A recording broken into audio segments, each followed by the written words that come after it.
এয়া গৰু বিহুৰ দিনা কৰাই ভিডিঅ'বোৰ কৰি থৈ দিওঁ ধুনীয়াকৈ আৰু এডিটো কৰোঁ, কিন্তু ভইচ অভাৰ দিয়াৰ সময়ত জানো কি হৈ যায়। ভইচ অভাৰ দিবৰ কাৰণে ইমান টান লাগে, মানে বহুতকেইটা ভিডিঅ' আগৰ এনেকৈয়ে ৰৈ গৈছে নিদিয়াকৈ। কিন্তু আজি ভাবিলোঁ দেৰিকৈ হ'লেও দি দিওঁ।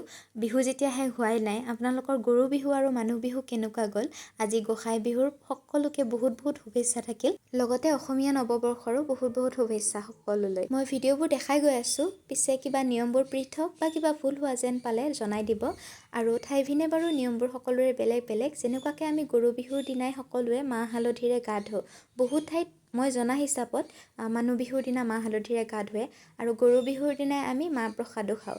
আৰু লগতে জ্যেষ্ঠজনক সেৱা দুমাহীৰ দিনা মানে গৰু বিহুৰ দিনাই জনাওঁ। বহু ঠাইত মানুহ বিহুৰ দিনা সেৱা জনায় বা বিহুৱান দিয়ে। বিহুৱান বাৰু আমি মানুহ বিহুৰ দিনাই দিওঁ মানুহক।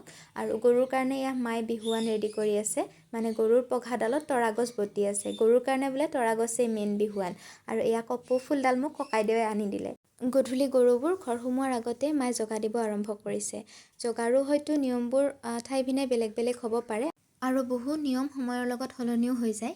বাৰু, আমাৰ গৰু বিহু ভালে গুচি গ'ল। কোনোবাই যদি জানে মোক এটা সহজ উপায় দিবচোন ভইচ অভাৰ দিব পৰাকৈ, আৰু মই যাতে আপোনালোকৰ আগত সময়মতে ভিডিঅ'বোৰ প্ৰস্তুত কৰি দিব পাৰোঁ তাৰ কাৰণে।